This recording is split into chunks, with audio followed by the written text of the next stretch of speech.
주간 저 많이 기다리셨죠?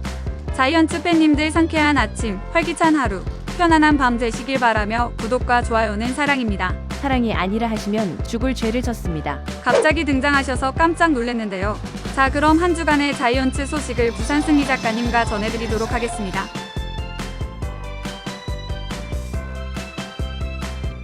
먼저 전해드릴 소식은 대부분의 롯데 팬들이 원하던 윌커슨 선수와의 총액 95만 불로 멋진 재계약의 성공 뉴스입니다.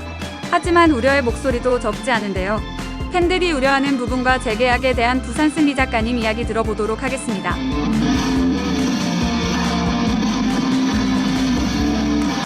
윌커슨 선수의 총액 95만 달러의 계약은 배영빈 선수의 소식의 우울함을 좀 덜어낼 수가 있었습니다. 윌커슨 선수의 지난 후반기의 성적은 참으로 대단했습니다. 그런데 윌커슨 선수의 재계약에 대해 우려의 목소리가 있어 짚어보겠습니다. 먼저 롯데 입단 이후 기자회견 자리에서 트리플 A에서 로봇 심판, 피치 클락 등 새로운 룰에 적응하는 데 어려움을 겪었다 라는 내용이 있었습니다. 그럼 내년부터 도입되는 피치 클락과 ABS에 어려움을 겪는 것이 아닌가? 하는 팬들의 우려 섞인 목소리가 있습니다. 피치 클락에 대한 KB 오세부 룰은 아직 세워지지 않았습니다. 하지만 기본적으로 메이저리그에서 쓰는 피치 클락 기본 개념을 보면 주자가 없을 시 포수에게서 공을 받아 투구 발판에서 발을 떼는 시간은 15초 안에 이루어져야 합니다. 주자가 있으면 20초입니다. 거의 대부분의 투구가 주자 없을 시 윌커슨 선수의 투구는 15초가 넘지 않습니다. 본인도 모르게 이미 피치 클락이 몸에 장착이 되어 있는 윌커슨 투수입니다. 아마 적응한다고 몇 경기를 날려버릴 리그 상위권 투수들이 있을 겁니다. 그것에 비하면 훨씬 유리한 입장에 있는 윌커슨 투수입니다. 역시 윌커슨 선수가 등판했을 때 사직구장에서 경기가 빨리 끝났던 이유가 있었군요.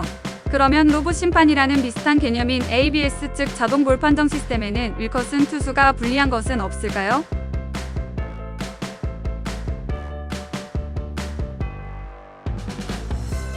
자동 볼 판정 시스템으로 심판의 판정 때문에 감독과 선수들이 얼굴을 붉히는 모습이 줄어들 듯합니다. 스트라이크와 볼이 명확하게 기계적으로 판정이 되기 때문이죠. 결국 시스템이 볼과 스트라이크를 판정할 것이기에 리그 상위권 선발 투수들은 더욱 타자가 치기 힘든 보더라인 피칭을 하려 될 겁니다.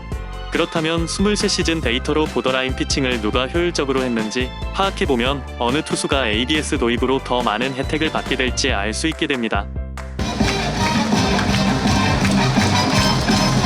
우선 올해 리그에서 상위권 투수 17명을 골랐습니다. 그리고 여기에 네이버 피칭 차트를 활용하여 시즌 전체 투구 중 보더라인에 던진 투구와 그에 따른 시즌 전체 보더라인 피안타율 그리고 보더라인 삼진율을 계산해봤습니다. ABS 도입에 따라 투수들이 보더라인 피칭을 추구한다는 가정하에 놀랍게도 내년 시즌 선발 투수로 활동할 투수 기준으로 박세웅 선수가 리그 평균보다 더 많은 삼진 혜택을 보게 되며 그 뒤를 하나의 페냐 그리고 롯데와 협상 테이블에 있는 반즈 선수 그리고 윌커슨이 혜택을 받게 됩니다. 다음으로 ABS 도입으로 누가 피안타율에서 리그 평균보다 더 많은 혜택을 보게 될 것인가를 따져보면 1위가 하나의 페냐 선수 약간의 차이로 2위가 윌커슨, 3위가 삼성의 뷰캐넌, 4위가 키움의 후라도, 5위가 롯데의 박세웅 선수입니다. 이렇듯 23시즌 데이터로 ABS 즉 자동 볼 판정 시스템 도입에 따른 혜택을 받을 주요 5인을 보면 롯데는 삼진율 혜택에서 박세웅, 윌커슨, 반즈 선수 3명이 피안타 혜택에서는 윌커슨과 박세웅 선수가 안착해 있습니다. 윌커슨 투수는 어쩌면 23시즌 초반 오클랜드 산하 트리플 A에서 로봇 심판과 피칭 클락을 힘들게 경험하면서 자신도 모르는 피칭 능력을 개발해낸 거 아닐까요? 또 내년 시즌의 박세웅 선수는 미완의 안경 에이스에서 병역 문제의 해결과 ABS의 혜택으로 좀 더 완성된 자이언츠 토종 에이스가 되지 않을까 판단이 되네요. 깊이 있는 데이터 강의 돌면서 잘 들었습니다. 공부는 역시 배도 고프고 잠도 오는군요.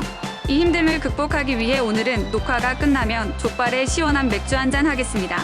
자, 그럼 윌커슨 선수 재계약에 대한 총평 한번 해주시겠습니까? 네, 힘든 데이터 강의 들으신다고 고생하셨습니다만 롯데 자이언츠 팬으로서는 윌커슨 투수와의 재계약은 정말 기쁜 소식이니 나중에 족발 드시고 힘내시더라도 마지막까지 집중해주세요. 죽을 죄를 졌습니다.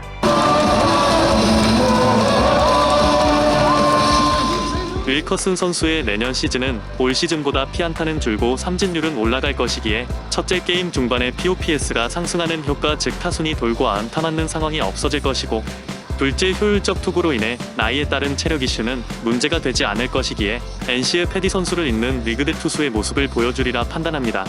이런 투수를 95만 불에 롯데 자이언츠가 계약했다는 것은 스토브리그 초반 시작이 너무 좋다고 봐야 합니다. 저번 김태형 감독 선임에 이어 윌커슨 선수와의 재계약을 빠르게 시행한 자이언츠 구단에 고맙다는 말 전합니다.